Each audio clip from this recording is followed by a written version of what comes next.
संसदीय परंपराओं की, प्रोसीजर की, पार्लियामेंट्री प्रोसीजर की बात करते हैं, तब मैं तो गुजरात से आता हूं जब first speaker of Lok Sabha Ganesh Vasudev Mavalankar ji, जिसे मावलंकर दादा के नाम से पहचाना जाता था, वो उस थे महाराष्ट्र से, पर कर्मभूमि गुजरात की होने के नाते गुजरात में एक बहुत बढ़िया परंपराएं वहां बनी और उसी को चलते देखते हुए आज जब मुझे यहां बात करना है, तब मैं सबसे पहले तो यही कहूंगा कि भवन बदलने से कुछ नहीं होगा, दिल की भावना बदलनी चाहिए। इन परंपराओं को ठीक करने के लिए जो काम हमें करना चाहिए उसकी आज जरूरत है।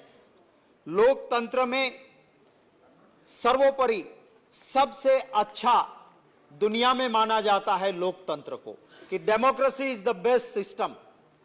फिर भी हम क्या कहते हैं कि राम राज्य हो तो अच्छा। ये क्यों कहते हैं हम? क्योंकि वो एक ऐसा राजा था जो लोगों की आवाज सुनता था। एक धोबी की आवाज निकली प्रशासक के खिलाफ, राजा के खिलाफ, तो राजा ने उसको देशद्रोही नहीं माना।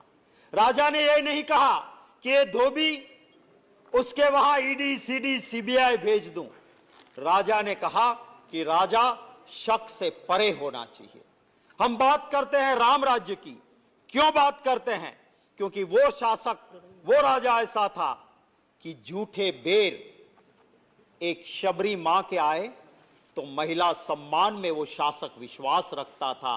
वो झूठे बेर उस मां शबरी के उन्होंने खा लिए। और हम आज क्या बात करते हैं? मणिपुर में एक महिला के पर अत्याचार होता है, सुप्रीम कोर्ट फटकार लगाती है, तब तक हमारे शासक को उस महिला सम्मान की चिंता नहीं होती है, तब जाके हमें चिंता होती है। हम बात करते हैं लोकतंत्र की। मैंने एक कहानी सुनी थी। वो कहानी ये थी कि एक गांव में एक शासक था, बड़ा ही डिक्टेटर था, पर वो पूरे गांव को इकट्ठा करता था और फिर कहता था मैं ये करना चाहता हूं, और गांव के लोग हां बोलते थे। एक दिन उसी गांव का एक आदमी का बेटा जो बाहर के राज्य में पढ़ने गया था, वो आया और उसने सुना कि बड़ी अच्छी बात है, हमारे राजा तो, हमारे शासक पूरे गांव को पूछते हैं और फिर तय करते हैं, मैं भी आऊंगा। उसके बाप ने कहा बेटे आना है तो आ, पर जो सब कहते हैं उसमें हाँ हाँ हाँ बोलना और कुछ मत बोलना। गया बेटा वहां।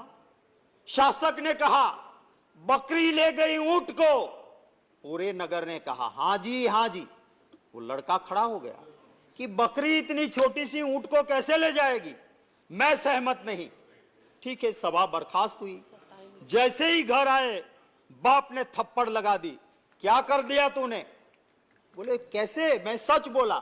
बोले नहीं, बकरी ले गई ऊंट को हाँ जी कहना है, क्योंकि यही शासक के नीचे रहना है।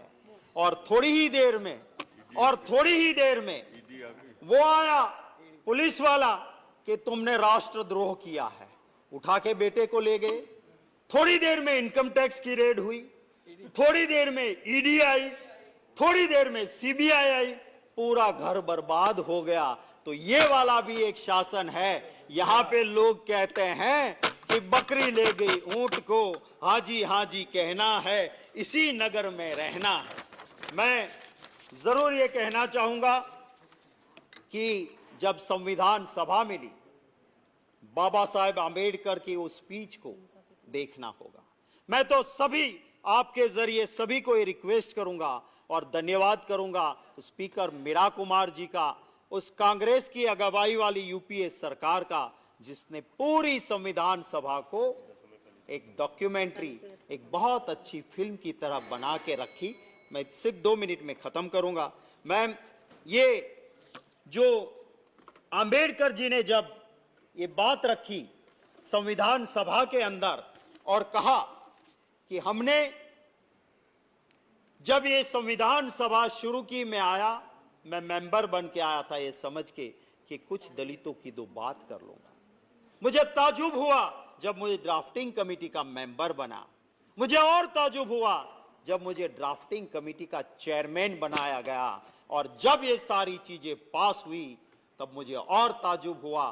पर मैं इन सब चीज के लिए इंडियन नेशनल कांग्रेस पार्टी की डिसिप्लिन को मानता हूं, उसको श्रेय देता हूं। और एक ही लाइन में बात खत्म करता हूं कि जब ये कहते हैं नेहरू जी के लिए, मैं कहता हूं कि अटल बिहारी वाजपेयी जी ने पार्लियामेंट के अंदर जो लफ्ज नेहरू जी के लिए कहे थे, कम से कम उसको एक बार पढ़ लेना, उसको एक बार दिल से लगा लेना। वो बोलने वाले विपक्ष के नेता थे वाजपेयी जी, जिन्होंने कहा था नेहरू जी के लिए, उसको कम से कम याद कर लेना।